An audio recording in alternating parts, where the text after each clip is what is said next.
A Guerra do Vietnã acontece no auge da Guerra Fria. A Guerra Fria foi um conflito ideológico entre a União Soviética, que defendia o comunismo, e os Estados Unidos, que defendia o modelo econômico capitalista.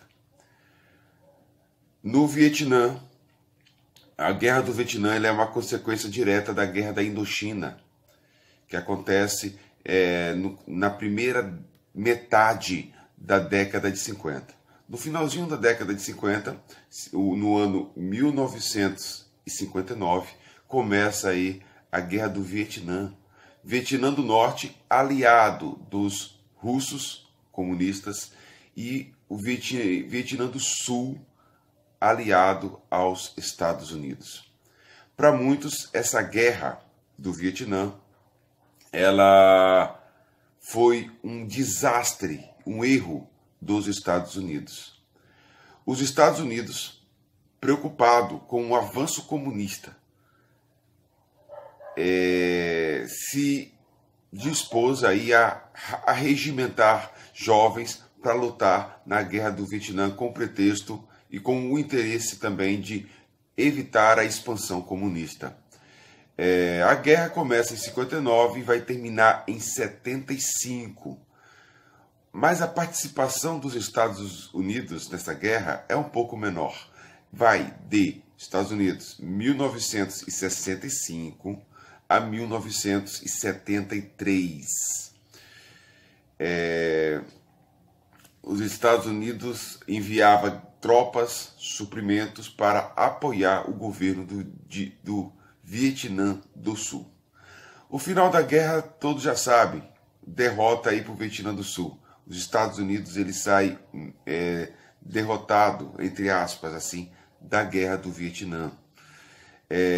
O que acontecia na época nos Estados Unidos é que, enquanto os Estados Unidos estavam envolvidos na Guerra do Vietnã, havia no interior dos Estados Unidos uma onda hippie e uma onda de movimentos sociais em prol da paz e contrário à guerra, à entrada dos Estados Unidos nesta guerra. Nesta Guerra do Vietnã, lutou um soldado chamado Oliver Stone. Oliver Stone nasceu nos Estados Unidos, americano, foi criado com pai e mãe normal, mas em uma certa idade, com o divórcio dos pais, ele viveu muito tempo longe da sua mãe e do seu pai, ali no estado da Pensilvânia. Oliver Stone, quando ele volta da guerra, ele volta ferido, ele foi ferido de guerra, e recebe algumas honrarias por conta da sua luta na Guerra do Vietnã. Chegando nos Estados Unidos, ele decide estudar cinema, e ele tem como professor Martin Scorsese. Martin Scorsese é um grande diretor de filmes clássicos. Vale a pena pesquisar sua filmografia. Oliver Stone decide fazer cinema e daí passa a dirigir vários filmes. Ele é um diretor muito premiado. Os grandes trabalhos atuais de Oliver Stone foi recentemente uma entrevista com Putin, presidente da Rússia. Oliver Stone mantinha, quando ele era vivo, Hugo Chávez. Ele mantinha um estreito relacionamento com Hugo Chávez. E por conta da sua guerra no Vietnã, Oliver Stone procura nos seus filmes sempre abordar algum tema político. E um dos seus filmes que eu acredito que retrata um pouquinho da sua biografia, mas não é sobre Oliver Stone, mas se identifica com o que ele teve na guerra, é o Nascido em 4 de Julho. E é sobre esse filme que nós vamos comentar. From this time and place, and the torch has been passed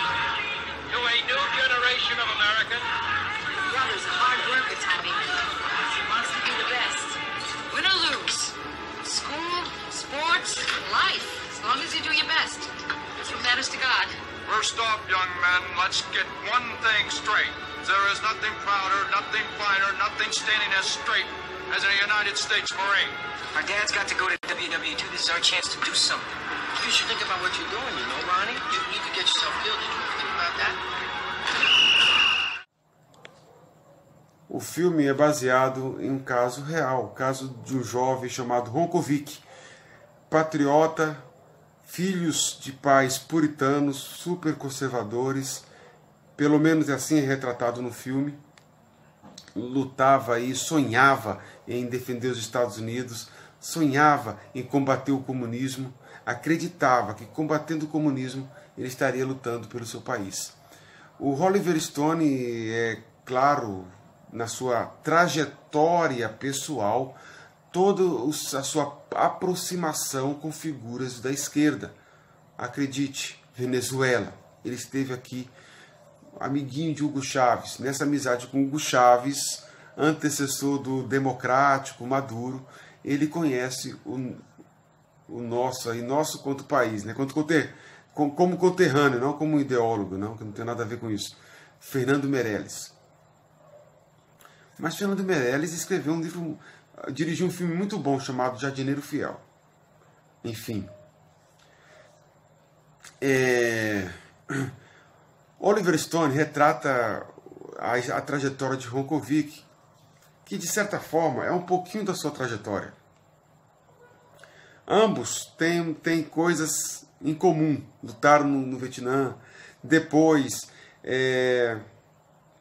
perceberam os problemas da guerra, as contradições, o abandono, a falta de preparo de jovens lutando nos Estados, na guerra do Vietnã, como os Estados Unidos utilizou-se da propaganda, da ideologia anticomunista, né, da postura anticomunista para poder convencer as pessoas. Isso é retratado no filme Nascido em 4 de Julho. Lógico, isso deve ser bem problematizado. Mas uma coisa é bom chamar a atenção. O autor, ele tem liberdade de colocar seus ideais na sua obra, seja obra literária ou seja um filme. A linguagem, ela transcende a minha perspectiva, aquilo que eu sou. Embora eu tendo uma liberdade de ação, a linguagem ela tem suas lacunas, os seus refúgios, que foge do meu controle. Por isso que uma obra de arte, ela nem sempre deve ser analisada unicamente pela perspectiva do Oliver Stone, do autor. Ele também pode ser analisada da perspectiva artística, da fruição, do deleite, da problematização e de tudo.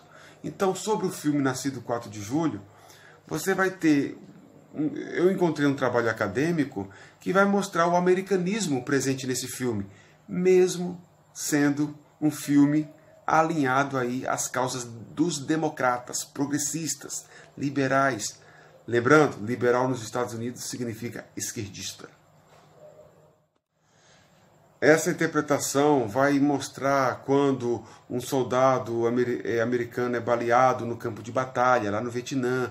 A trilha musical ela dá uma mudança, uma ênfase a mais nas mortes dos americanos do que nas mortes dos vietnamitas. Vai mostrar que, embora tendo aquele movimento de hippie, professores universitários, artistas em favor de um mundo socialista, né, de um mundo melhor, mais equilibrado, os Estados Unidos não deveriam entrar na guerra, mostra um foco também americano nisso.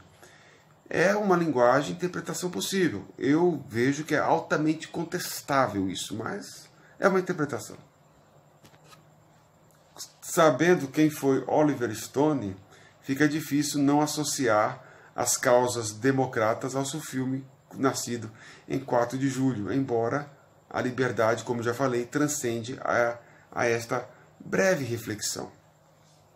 Não é um filme mal feito, é um filme muito bem feito, as imagens muito bem construídas, muito bem escrito, a coerência entre as imagens, A história é muito bem contada, muito bem articulada. É um filme muito bom, protagonizado por Tom Cruise. Mas o Oliver Stone, na primeira parte do filme, mostra um Estados Unidos opressor. Um Estados Unidos que utiliza da ideologia nacionalista para motivar os jovens. Inculca na consciência desses jovens um sentimento anticomunista. Então, há um pseudo-perigo comunista. Observe que o perigo comunista ele é, de certa forma, romantizado ou suavizado pelo Oliver Stone, como se fosse uma paranoia. Ou seja, os Estados Unidos implantou uma paranoia na juventude americana.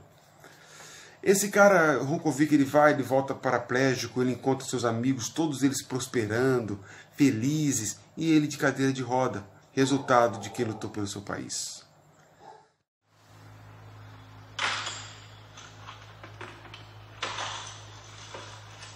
What's going on? Are you drunk again? Hey, Mom. He's drunk again. Eli, we've been drunk for a son. You leave that alone. Give that. You can't stay in this house. This is it, Mom. This is what you believe in, but I don't. You can't stay in this house. I don't believe in him anymore. Go to bed, honey. Because he It's only had to okay. spend I'll 3 take days care up of it. there. Me, I got to spend the rest of my life. I wish I were dead like him. You don't know what you're saying. That's the problem, Mom. I'm not there. I gotta live. I gotta live and I gotta roll around. I gotta remind him of Vietnam. And you don't want to know. You don't want to see us. You want to hide us. You want to hide us because it is a can of shit. And I am a fucking dummy. He won't listen. He won't change. Ronnie, please, you gotta take your mom seriously. You can't drink in this house. They told us.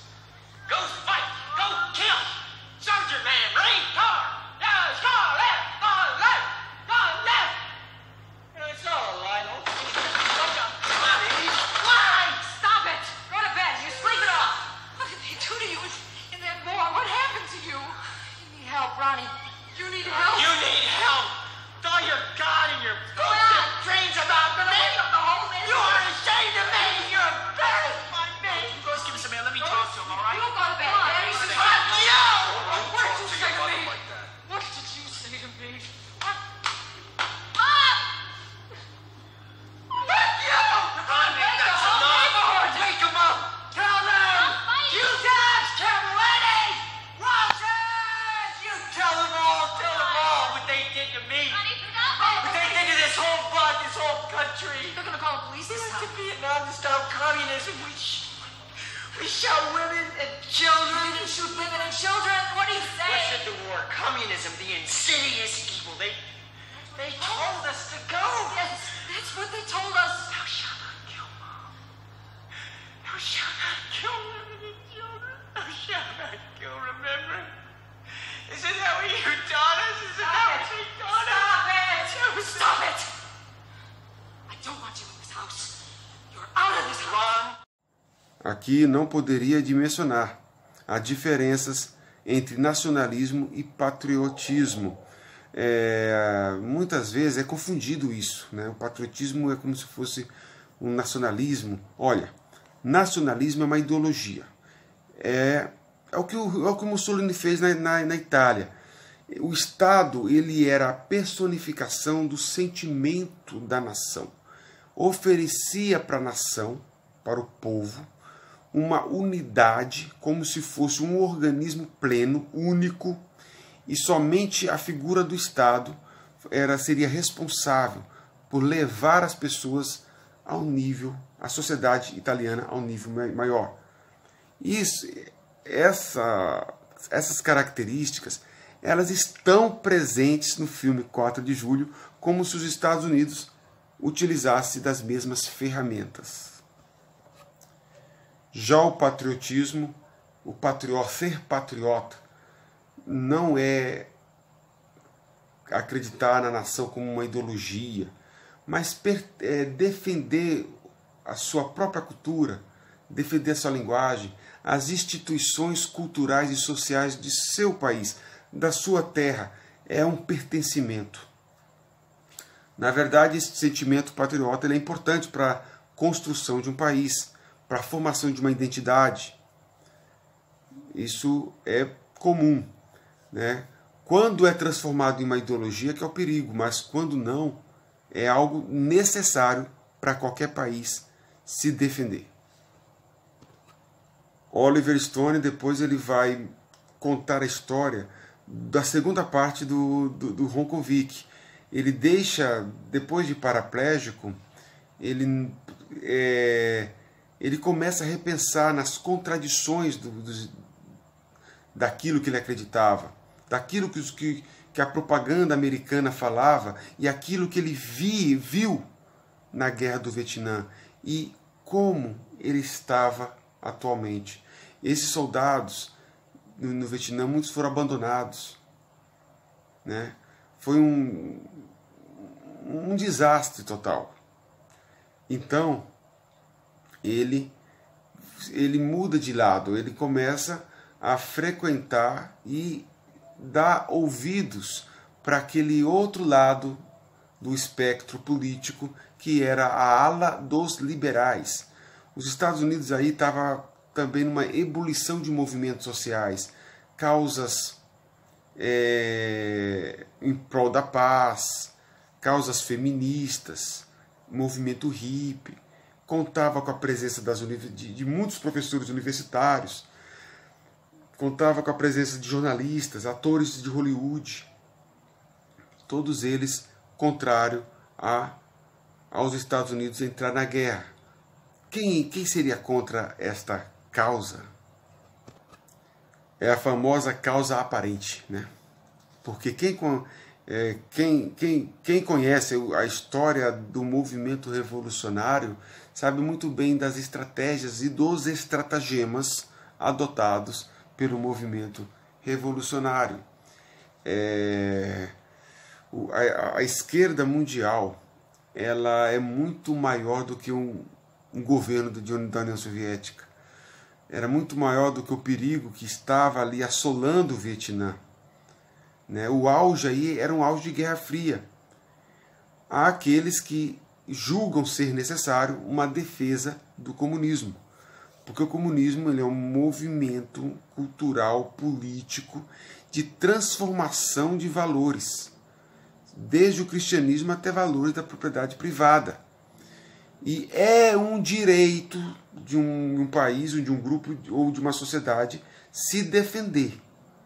Né? O que acontece é que os revolucionários começam a falar o seguinte: vocês são anticomunistas.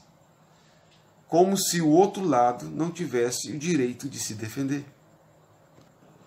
Mas o negócio é mais grave, porque realmente o outro lado é anticomunista. Mas esse anticomunismo é trabalhado pelo lado de cá como uma paranoia. Não, nós não somos um perigo. Olha, esse papo de anticomunismo é uma ideologia que o Estado está usando. Oliver Stone tem o direito de não colocar isso no filme, mas, sabendo a trajetória dele, eu desconfio que ele quis dizer isso. Mas segue o jogo. No filme, as tropas, os soldados, a polícia americana agredia, violentava, batia, espancava. Sempre mostra um lado coercitivo, né, da polícia em cima dos simples manifestantes em busca da paz. No final, ele sai daquele período ali e ele consegue atrair para si a atenção da mídia. E quando ele é abordado pela mídia, na fase final do filme, é interessante que a impressão é como se ele estivesse saindo de um túnel escuro e encontrou algo iluminado. Ele entra numa casa, num palácio lá, numa galeria lá, num auditório imenso, iluminado, holofotes, jornalistas tirando foto, feministas falando, faixas a favor das mulheres, e ele é aplaudido pela multidão. O recado que Oliver Stone, através do filme, parece dar é: Esse sim é um ambiente possível de diálogo. Esse sim é um ambiente acolhedor, simpático às causas das minorias. E o outro o republicano é algo grosseiro, estúpido, né? Ou é na porrada, não tem diálogo com eles. A imagem, o retrato, uma das interpretações possíveis é essa que eu vos apresento. É um novo ambiente, é um novo partido com tonalidades democráticas, com um ambiente acolhedor, favorável às minorias, que retrata os seus oponentes republicanos como truculentos. Só neste retrato mostra que os democráticos não são nada democráticos. Se eles são democráticos, são em busca do diálogo, em favor das minorias, por que tratar os seus opositores políticos como truculentos? Pense bem. Aqui é César Augusto, história para dentro da cabeça.